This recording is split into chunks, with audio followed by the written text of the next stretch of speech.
Well, welcome back, class. Monday night lecture for chapters 13 and 14.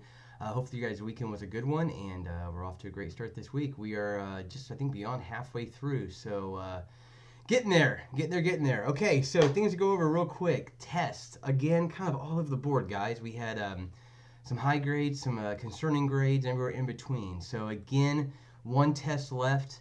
By all means, please reach out to me if there are things on those tests, the way they're being asked or the way they're being presented that you're being confused on. If it's just a matter of the knowledge and the information you'd have, again, those come straight from your book, guys. So study that book, study those outlines. They will be helpful. Article 1, due this week, so make sure we get that turned in. And also, don't let the site tours sneak up on you guys. With only there being about 6 in this class, feel free to give me a call. I could actually do site tours for the entire class if we wanted to. Very easy. For me, obviously, like I said, my schedule is pretty wide open, so just call and give me enough notice, and we'll get you in to get that site tour done. So, on to chapters 13 and 14, and first, let me apologize. We're right after baseball practice, so I'm even more casual tonight than I normally am, so I apologize for that.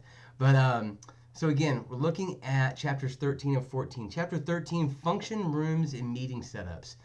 So again, this is going to get kind of the nuts and the bolts of the convention services side of things, and this is very important to understand what your options are for your hotel. And again, every hotel is going to be a little different as far as what their space is capable of, and again, what they have equipment-wise to pull off these different setups. So most of the setups you've read about in your book, almost any convention hotel can do. And again, guys, I'm going to try to skim through this because, again, the book does a fantastic job of laying it out for you. But as we're looking at this, again, we look at function space, you're going to look at size, you're going to look at the layout. What works best in those rooms? There are rooms at my hotel that work fantastically for U-shaped setups. There are some, because we have pillows in the room, don't work at all. There are some that are great for having rounds. We can max out the rooms. Again, there are others that maybe it's an awkward type shape and it doesn't work out very well. So the individual hotel or conference center that you work for, it's going to have specific setups for specific rooms in a lot of cases. And if you're lucky, you'll have meeting rooms that can do any kind of setup. So that's obviously the best of the best, if you will. So again, kind of getting into some different things. When you look at room setup, and again, I want to kind of give you the overall picture, then we'll kind of drill down a little bit and get to the nuts and bolts. We talk about setting up a room. There's a lot that goes into that, and sometimes as a sales manager, I forget that, I don't just snap my fingers and that room sets itself. Obviously staff have to be brought on. Tables have to be had. They have to come out of storage, get brought to the room. The chairs. What's the purpose of the meeting? Is there going to be a front stage? Are there dual screens? Is there only one screen? All of this is going to go into how we figure out how this room is going to be set. And there are some times you may go back to the client and say, I know you asked for this specific setup, but this is the room I have available. And in my experience, this other setup works better. And you'll have that conversation with them. And again, that's where we go back to that bonding rapport, looking out for the best interest of the client, and again, not trying to jam a square peg into a round hole. So again, keep that in mind. Now, the book went through and talked a little bit about sales restrictions on function space and function room charges, revenue management from that standpoint. So just to gloss over that real quick. Restriction on function space, a lot of times you'll see this when a sales department has both a meeting side and a catering side. Now, we know that heads and beds is what brings in most of the money. So for instance, I have usually an unlimited window to book meeting space because almost 99% of the time, well actually in my world, 100% of the time, I'm bringing overnight rooms with it. Okay, so I don't have any restrictions. Catering functions a lot of times, because it's just food and beverage, and it's not putting bodies in the hotel from an overnight standpoint, I think in our hotel, they can book up to 9 months to a year out, but no further. So again, the way our hotel looks at catering a lot of times is it's plugging in the holes of where we have lots of overnight rooms being used, but maybe little of our meeting space. And we want the catering to kind of fill the gaps, if you will. Not every hotel is like that, but that's kind of how ours runs. From a room charge, this is where it gets kind of sticky, obviously. I say sticky, but there's a lot of negotiation that goes on because there is a hard cost to set that room up. Obviously, whatever our labor cost is to set that room, that's the cost. But the room itself is part of your mortgage, guys. I mean, the hotel is either paid for or being paid for. So there's no set price. We set the price for that room, what we think it's valuable as. And so again, that can be negotiated. And a lot of times, from a sales standpoint, that's probably one of the first things we'll negotiate because there isn't much of a hard cost as far as setting that meeting room up that I lose if I negotiate away room rental. So keep that in mind as well. So we're going to talk about I want to talk about a few setups here real fast. Like I said, they do a fantastic job in the book laying out for you kind of, what these all are, and they give you a fantastic description. Things to keep in mind, okay? And in the book, we'll talk about, max room setups in a room. It's not just a matter of, let's say, classroom style, just the classroom tables and chairs. And again, young sales managers get caught up in this all the time, and I was no different. You have to know everything going on in that room. Okay, and I'll give you a perfect example. We have a ballroom at the hotel. It's the Illinois Street Ballroom. It's 4,400 square feet, rectangular in shape. I know if I cram in there wall to wall, I can do probably a little over 200 classroom style, 2x6 with some 3x6s probably thrown in the back. Okay. However, I can't promise that if I don't know what else is going in there. If they're having a stage, that eats up space. That takes away some of my tables. Are they doing 2 screens? Okay, well, if they're doing 2 screens or any screen, there's got to be so many footage away from the screen before the first table. You've got to have a place to put your projection carts. That's going to take up a table. So again, all of a sudden that 200 can get whittled down to 180, and that makes a huge difference. Obviously, the client is banking on having 200 people in that room. So again, you have to look at the whole picture, guys. It's not just a matter of saying, okay, this room is 600 square feet. If I do the math right, I should be able to fit this many people in there. You got to look at the whole thing. So again, there are so many great programs out there. And again, Social Tables is one that we use. It allows us to actually diagram the room in 3D, which is actually phenomenal. It's a lot of fun to play with, but it gives us a realistic look.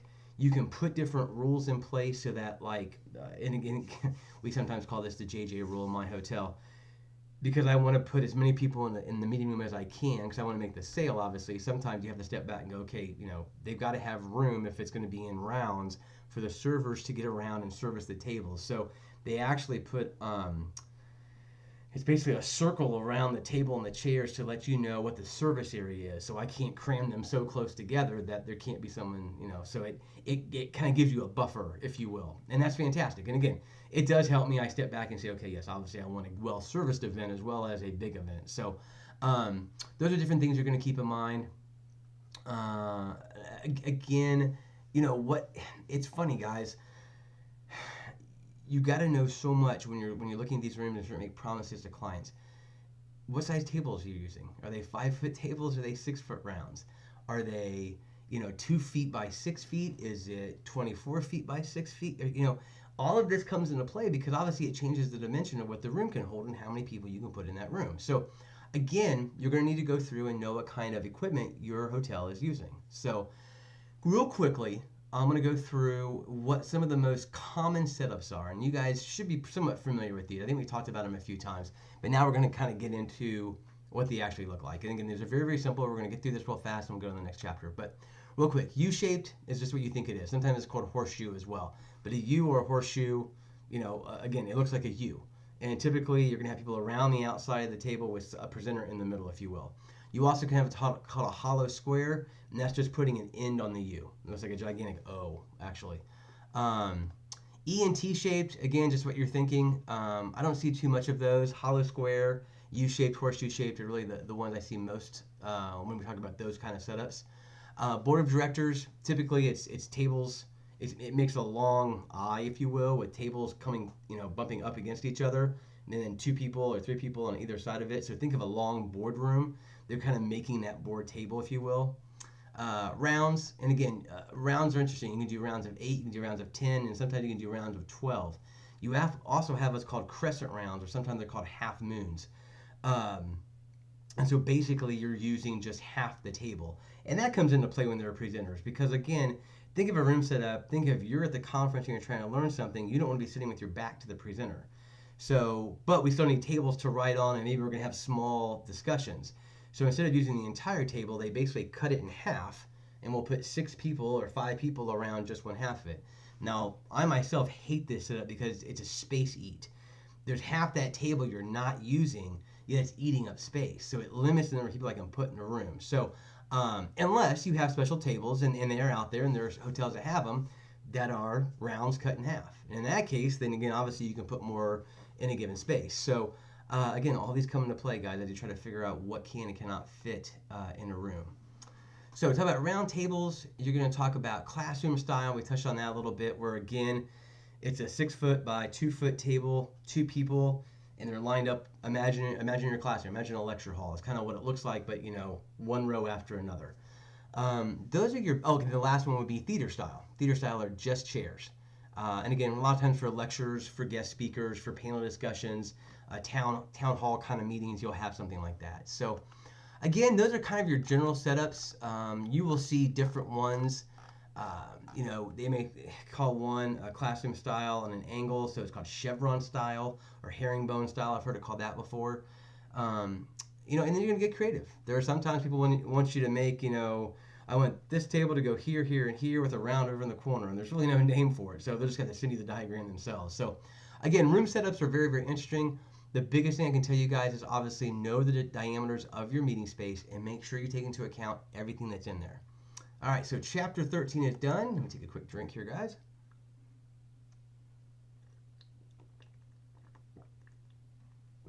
Chapter 14, we're talking about food and beverage and those services. So the book talks about trends, and there have been a lot of new trends obviously coming out where we are getting more and more specific to the dietary needs of our guests.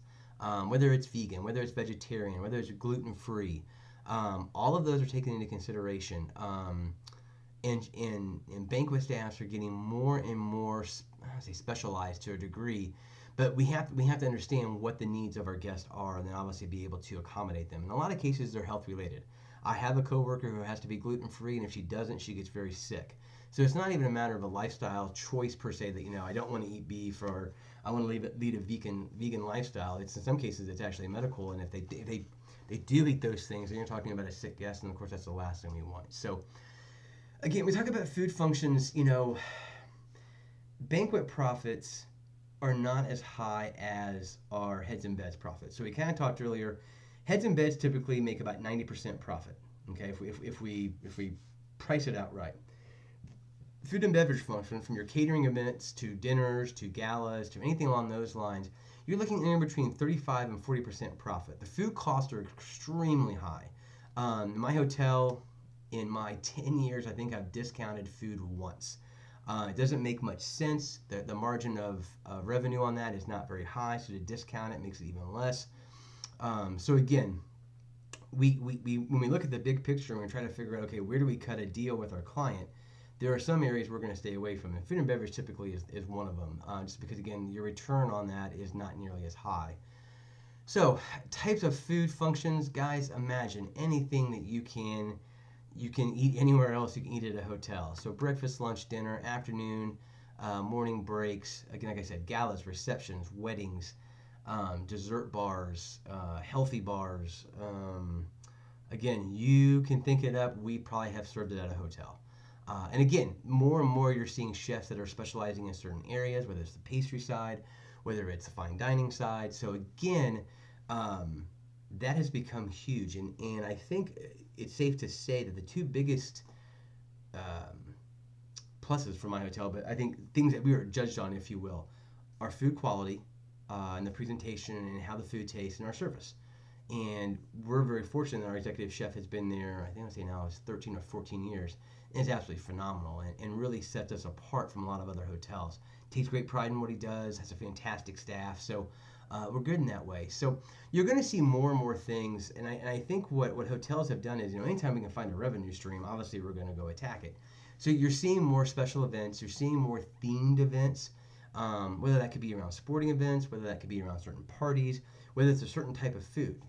There are many, we can do basically, you can theme it ethnically. So, again, Asian food, Mexican food, pasta, Italian, what have you. We can do that and specialize it, and so that allows you to open up to, different groups of varying likes and dislikes. So, and the thing obviously is to be flexible.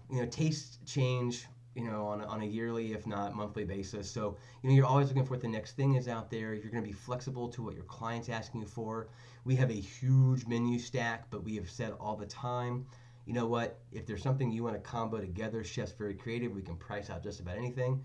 You'd be amazed the thing that we have served. I mean, everything from goat to your normal steak and potatoes and those kind of things. But it is interesting to see the different things that people want. Whether it's from a dessert, whether it's from an entree, salad, soups, specialty drinks, all those kind of things. So again, the flexibility of a hotel is really huge when it comes to being able to provide those meal functions, if you will, in a way that's going to wow our clientele. So, some other things as we talk about, attendance, when we talk about making guarantees. Typically, guarantees are due 3 days beforehand so we can make sure the food is ordered accordingly. You're going to make a certain percentage of overage just to cover any issues that may arise, any change in the numbers. That's standard. We're going to protect ourselves and make sure that the client's in good shape as well. You do have attrition on food and beverage as well. A lot of times what we'll have set up in a contract is a minimum food and beverage. The client has to hit this amount. If they don't, then just like we talked about in the overnight rooms, there's an attrition that comes into play where they're going to pay a penalty on the amount of money that they have not spent to reach their minimum. So in most cases, we set our minimums we know they should be able to hit them. That's the whole idea. Control procedures we just kind of talked about, making sure that, again, we have a good count. We protect ourselves so we have more food maybe than we probably need. It can be a little bit harder when it comes to receptions where maybe the numbers aren't as solid. So again, we're constantly trying to make sure the client does not underestimate or try to cut corners when it comes to, again, I think of reception, you have past hors d'oeuvres, you have finger foods, you have different stations. There are clients sometimes who will want to say, you know what, we're going to go on the low end, and if we go over so well, all the food will be eaten. The problem is then what happens midway through the event, there's no food left, and it makes the hotel look bad because they assume we did something wrong as opposed to the client not ordering enough food. So there is a give and take with the client to make sure that, from using our expertise in doing events year after year after year, we can tell them, hey, on average, if you have this many people, you need this much food, and if this is your high and this is your low end, we want to get somewhere in the middle so we can cover both if we can. So, and you'll go back and forth with clients on that all the time because it's their money, obviously, and it's our reputation, so you're trying to meet someplace in the middle, if you will. When we talk about food functions, obviously staffing, you're going to have one captain for every 10 to 12 servers. You're going to have one server typically can have as many, I think, as 3 or 4 tables. A bigger event or maybe a more higher end event, maybe you pare that down where maybe they only have 2 tables. Again, and the client obviously can dictate that as well if they want to pay a higher premium to make sure that there's more attention paid. Less server having less tables, then we can do that obviously. So, and how again, guys, food functions, much like meeting space, can be done 1,001 different ways. Whether it is family style, whether it's buffet style, plated. Again, it just depends upon the creativity of the individuals having the meeting. So you're going to see a variety of different things. The more you know, the stronger you are. So again, keep that in mind. Beverage services, we talk about different receptions. Can be done a number of different ways. You can pay a per head cost. You can pay a per drink cost, and basically it's on consumption. You can do couponing where the client says, hey, look, we're going to pay for, everybody's going to get 2 drinks. So we're going to give them blue coupons. When they turn their drink in, we write down on the back of it what they got. We collect the coupons. At the end of the night, we charge the client for them. After you use your coupons, it becomes a cash bar, and they're on their own to pay. In any variation thereof. So, and again, just like the servers we saw for the serving tables, your bartenders are different. Typically, it's about 1 bartender. I think it's per 50 people. Again, a client can say, you know what, I'd rather have more than that to keep people moving through. You can have multiple bars, satellite bars. Again, you can have specialty drinks. You can have beer and wine only. You can have premium products with all the liquor. Again, guys, use your imagination. It is amazing what we can put together. Now, again, we kind of touched on it here real quickly, but the pricing method, and speaking, again, So pricing can be done in multiple different ways. From a food side, you're typically pricing per person, especially when it comes to a meal. Now, you could also price on consumption, and that's usually when we talk about drinks. Um, or you could be pricing by piece. And like in a reception, we might say it's $125 for 200 pieces of bruschetta, okay? Or it's $55 per 2 dozen cookies. So you can do it that way, or you can do a per person cost. It really depends upon what the client wants, how big an event it is. Do they want to narrow down their food choices? Is it more open? A lot of different varieties go or variables go into that. So, and we talked about again with the drinks, the pricing method there by person, by drink, couponing, combination thereof. So, again, as I'm kind of looking through my notes, you know, really that is kind of it in a nut house. From a coordination side, and we've kind of already talked about this still falls in the realm of client services. So there's a lot of discussion that will go on with the client, and in these kind of events where it's a little looser. When we have a dinner, it's 65 people, they're sitting down at 7 o'clock, they're having, the salad's already on the table, then the entree, then the dessert, then coffee, and we're done. In a reception, it can be a little different. It's butler past hors d'oeuvres for 45 minutes. It's a carving stations for the next hour. It's a little more fluid, and it's a little less known, if you will, because in a reception, there may not be a program. They're just coming and going. So, you're trying to get the client to guess when is going to be the biggest rush of people. Is it during a conference? Is it during a convention where the convention ends at 6 but kicks back off again at 9, and they want to have a reception for 3 hours just so they don't lose anybody? Well, again, you have people coming to and from. They might go back to the room and shower. They might go out to eat with their own client. There's a lot of what ifs and we don't knows, and so you have to plan accordingly. So, again, the food and beverage side it's an exciting world, and it's a very creative world. Especially if you're on the side of the chefs, where you're creating dishes and you're creating different things for people to try, and again, always trying for that wow factor. So, but definitely these two chapters are very, very good, especially if you guys are looking going to the service side of things. Again, details, guys. It's amazing what those in our world crown meeting directors, but client services managers have to handle. Very, very impressed by those guys. So that is chapter 13 and 14. Again, any questions you guys know, reach out to me. We are getting down to it. One last test. I think we have one more discussion, that site tour, and then remember your article review is due this week. So, guys, like I said, almost done. As always, a thrill to teach you guys. There are days I really wish I was in the classroom so I could see, if you guys are getting this, where we're struggling at, and how I can explain it more. But I understand that for some of you, this is the best and only way to make this happen. So, again, don't be afraid to reach out to me. You guys have my number. You have my email. Have a fantastic week. I'll see you next Monday.